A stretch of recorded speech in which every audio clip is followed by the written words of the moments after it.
you please introduce yourself? Yeah. My name is Pedro Monzón. I am a researcher in the Center for International Studies in Cuba. And also I used to work in a network we used to call Network in Defense of Humanity. It's a kind of NGO. So what makes you who you are now? Because you are committed, you still are so passionate about social change. Maybe is there something in your when you were young or when you were a child? Is there something that makes you? Yeah, you know, I mean, Molina is older than me, but also I was 30 years old when the triumph of the revolution, and from the very beginning I had been committed with everything.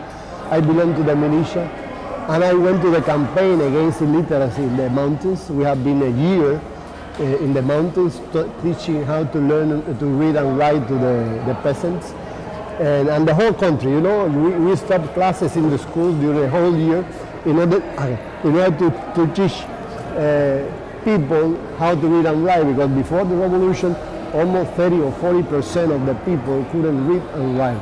There was a huge amount of illiterates. Then after that I used to go to the mountains to help the peasants once in a while, etc. I studied with scholarship of the country that the government gave to us. And from then on I have been linked with the associations, the communist youth. I have been working as a leader in the secondary school, high school, then the university.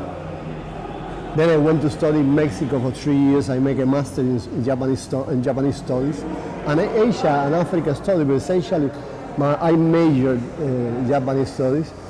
And when I came back, I went as a professor to the University of Havana for several years, and soon I became also a head of national direction in the Institute of Tourism. And at the same time, I used to be professor also to the University of Havana and this Institute of Foreign Relations.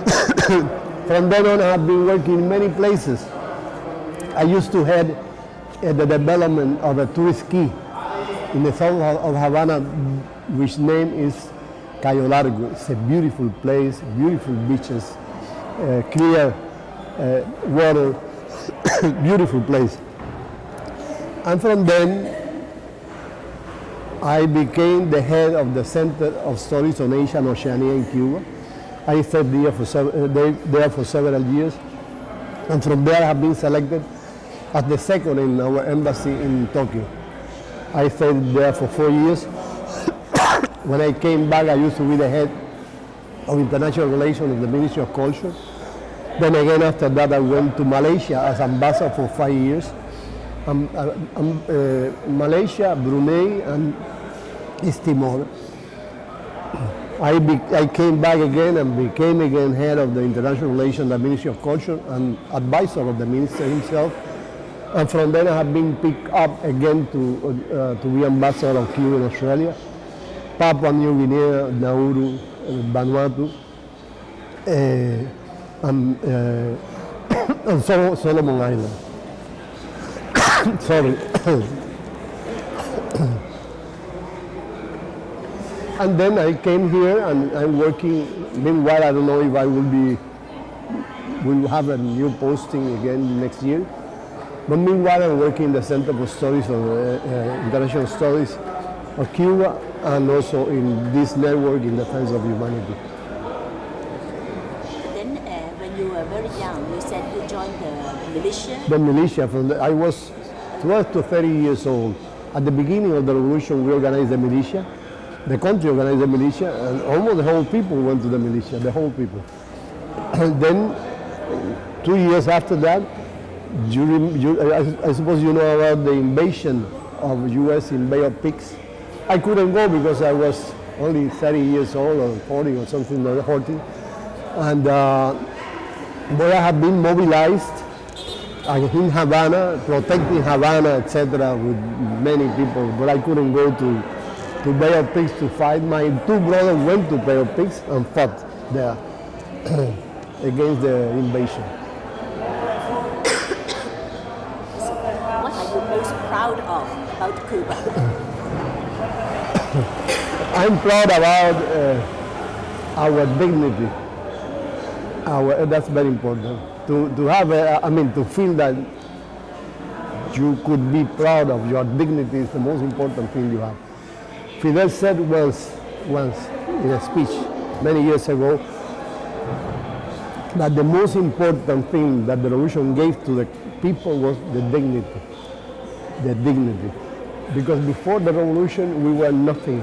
You know, US, we used to be an appendix of US. American Marines used to come here and link with the prostitutes and harlots, and they used to, we have been always humiliated by Americans year after year, and that from then on, everybody respects Cuba. Everybody respects Cuba. Because they know we resisted years, more than half a century, and we have been doing a lot of work to the rest of the good thing to the rest of the world. You know, that we have been sending doctors and nurses and health technicians and professors in order to teach how to read and write to people in the whole world. Thousands, tens of thousands of them. For instance, had the opportunity to introduce Cuban assistance in Timor-Leste. When we began that, they had 12 doctors. Now they have around 1,000, the highest index of doctors to citizens in the whole Asia. You know, they have around 1 million inhabitants, they have 1,000 doctors. We built there a faculty of medicine, and many of the students came to study here, and we sent hundreds of doctors in order to help lowering the health indexes of that country. Then I feel really proud of that, definitely. We are very proud, and we are very proud that everywhere we go, the people recognize that we have been resisting years after years, and every people know what is Cuba, and maybe almost all of them know who is Fidel Castro. They say Fidel Castro. Then we are a small island, a very small island, but we feel that despite of that, we are important.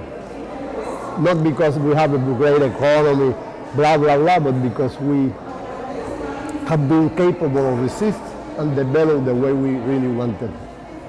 And what do you like most about Jade? About Jade. China. Che Guevara. Che Guevara, imagine.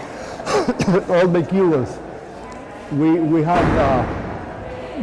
have a strong influence from Che Guevara.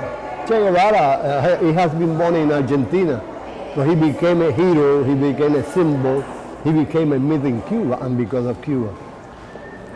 From the very beginning, we established a linkage with him very strong, and we used to admire him because his speeches were really very frequent, and he was strongly tied with Fidel Castro everywhere he went.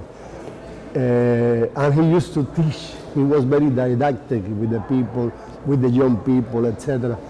And the most important thing I feel, because then after that he went to El Congo, Africa, and finally to Bolivia, he died in Bolivia, is that he was really committed with his ideas, and he was capable of dying for his ideas. For me, probably that's the most important thing, that you have to be capable of dying, of giving yourself to your ideas. It's not that it's demagogic speeches, hypocrisy, and this is not the case of Che Guevara. It's a very strong lesson to all our people. And what's the happiest or most emotional moment of your life? Well, I have several. It's difficult to isolate one. I have been with Fidel several times, the tension was high because Fidel is always making questions and questions and questions. He's really a person that wants to know, and he makes a lot of questions. But when I was in Malaysia, he went to the Non-Aligned Movement Summit, and I have been directly linked with him all the time, and I really enjoy that. I really enjoy it. I felt very proud because, Mahathir is a very important leader. He had a very strong relationship with Fidel, but the personality, well known, and everybody was behind him, all the newspaper people. want to meet him and to interview him was Fidel. It was not Mahathir, even when Mahathir is important. Fidel was the big news in the non-aligned movement. But that's one. I have had many. It's difficult to isolate only one. Tell us a few more of your active moments. Well, I used to do, I did so many things in my life that it's difficult to say. With Fidel, I have been many times, many different times. When I stay in Cayo Largo, Key Largo is a beautiful place in Cuba. Also, I enjoy my time there. It's a beautiful place. I helped to construct it, to build the place, and it gave me a lot of satisfaction to do it. And I have been married 4 times. I cannot do I cannot say what Molina said because I have 4 different experiences. But they are very interesting, all of them.